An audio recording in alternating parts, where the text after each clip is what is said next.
Who's going to kick things off and lead the rest of the session. Hello. Thank you. Good morning, everyone. This is the last day of Elevate, so I'm really privileged to be here.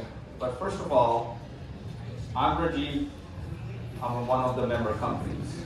You must be wondering why I'm here. I'm here first to talk about 111. I'm doing this because Matthew Lombardi is a penance that I'm doing for him. Really. Because I was an hour late to provide slides to him. That's kind of taskmaster he is. And there he is hiding. Matthew, come on. So, apart from facts and figures that we can talk about, which went through 39 member companies, $600 million, and so on and so forth in funding, borrow well, simple, all of that, all of my colleagues will really say, Matthew, Simba, Sammy, and rest of the team kept the co-working space alive when COVID happened. When nothing was happening downtown, they actually kept this place alive. I really want to thank all of them for keeping this place going, and all of us will agree, George, all of us will agree that it is because of them where we are today. So one round of applause to Matthew and his team. Now, if you are an investor, founder, or a corporation looking for innovative companies, make a stop, talk to these guys. And as a founder, if you're trying to create a company that wants global outreach, wants to be around amazing founders, and great people who are really baked into making your company great and accelerate to the next level, 111 is your place. Thank you.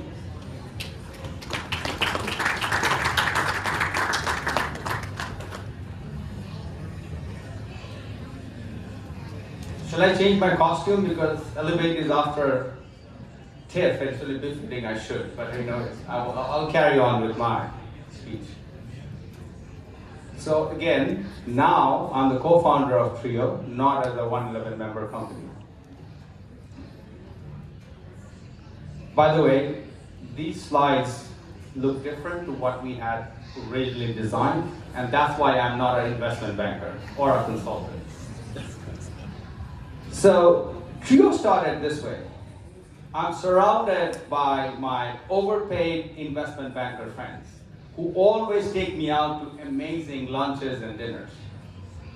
On one such occasion, I'm out for dinner at one of the spots here, and on a Friday evening, we're having dinner, but all I see, each of my overpaid investment banker friends, all they're doing is looking at their mobile device.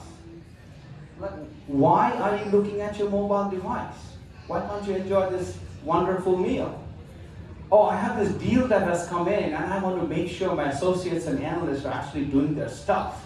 I want to know where their PowerPoint is, where the emails are, if the documents have been gone in, and so on and so forth. I was like, okay, how about I build something that will track all your communication activity and abstract intelligence and provide live data? That would be amazing. That will actually save my job and get me more bonus. I'll be more overpaid. Great. So that's what at TRIYO we do. We at TRIYO go and we collect all your communication data that happens of emails and chats, and then abstract intelligence out of it to provide analytical reports. That's it. Now, once we started building this company, Puneet, my co-founder, who is also an investment banker, we started looking into it and we realized that $1.5 trillion is lost just in North America in productivity. Now, by show of hands, how many of you manage all your tasks, etc., running emails and chats? And how many of you love to put your stuff into your CRM systems? All the CRM stuff how many love it? No one does it. So that's just answer the question. So You can, this data are just going to see that 28% reading, 39% doing all of that stuff. But end of the day, 50% of all your work is being done on chats and emails on which you have no idea what's going on. So this is our life, right? Email comes in, Skype, Slack, Symphony for banking work, and that's all is going back and forth, back and forth, back and forth. And there's no data intelligence. From a banking perspective, and since we started in the investment banking, now we are going further out. This is what it means to them. Because there's no reporting on what's going on through emails and chats, there is less productivity, there's revenue losses, but also from a perspective of regulatory filing, this is what's going on. Sorry, right? There you go. Okay. For KYC, we have $10.4 billion. For productivity, 20 to 30% less, 12 million a year loss, and then it just keeps going on and on. Now, can you all relate to all this? Like in a different organization, can you relate to what's going on?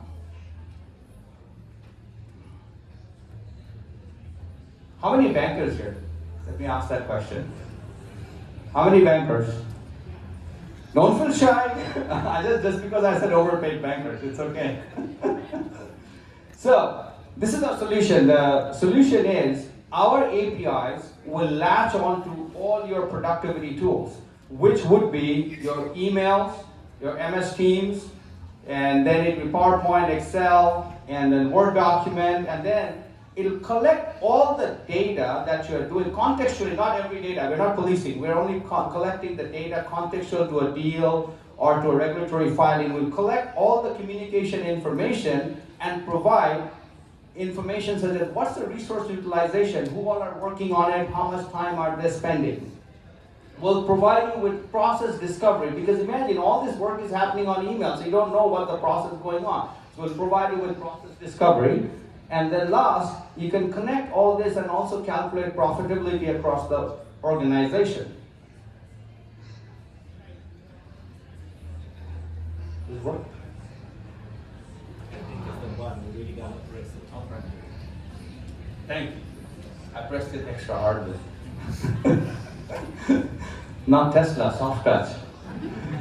So, what I wanted to talk about here is we're abstracting all that process and user activity and discovering your processes. You can see a dashboard looks like this. So all of this reporting is created automatic from your email and chat communication, by the way. Nobody's putting this data in. We're just gathering all that information and creating all this reporting that you see here. We can tell you how many campaigns you're running, what's going on, how many KYC processes you're running, where your KYC is faltering. We'll be surfacing all that latent data directly. So what organizations use our product for? Discovering processes, improving the bottlenecks that exist in the current processes, then manage and measure performance, and ultimately get all the reporting that rolls up holistically to the COO's office.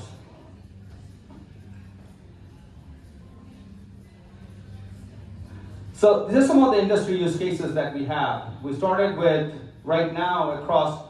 So first of all, we are only in investment banking right now. So we do KYC and client onboarding. Any email or chat communications that happens in KYC and client onboarding across a bank, we surface information on that. Same with staffing management, anything that happens on email, regulatory, loan transaction, risk management, and live deal.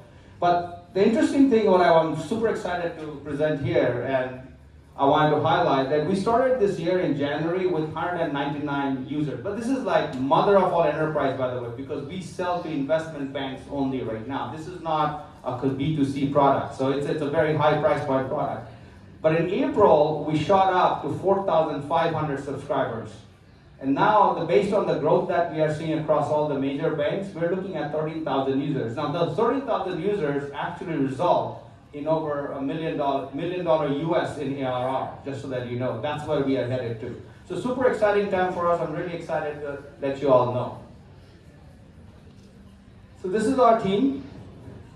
Myself, this is my fourth startup. My first company, I was 8th employee, was acquired by Astoria, which is a Xerox subsidiary. So I've always been in document management of some kind, and since then I've started one company in Denver and two in Toronto. And then Puneet, my co-founder, he's an ex-investment banker, 17 years across Hong Kong, New York, and Toronto. And then Pooja, our CEO, another investment banker across London, United Kingdom, then Credit Suisse, and so on and so forth. So all of us bring over almost 20 years of experience. But what we are really excited about our advisory board that we have, Bob and Doug. Bob has taken 6 companies public, so he's also executive co-founder of DocuSign, who's an investor and advisor in the company. Doug was the first product manager for DocuSign. He's also an advisor investor. Ray has exited 3 companies, and he's an investor and advisor. And Sid is a global head of the cloud data transition for BNY Mellon, manages a $300 million business, and investor and advisor. So these guys have all come together to make TRIYO happen where you are. So if this resonates, hopefully it does, to some of you, please come and talk to us and our team about process discovery across all your informal communications that's happening in emails and in chats. Talk about resource utilization that's going on automatically within your organization. Client engagement, for anybody who is for any of the major banks in here, RBC, CIBC, TD, any of the bankers, do talk to us about client engagement, but I know it is a very, very big thing for all the investment banks right now. And lastly, current funding. We are 60% done with the current round, so if at all you're interested in discussing with us with the current funding round, love to have a conversation. Thank you once again. My name is Rajiv. I'm not an employee of 111, but co-founder of TRIYO. But once again, thank you all for listening to me. Have a good day.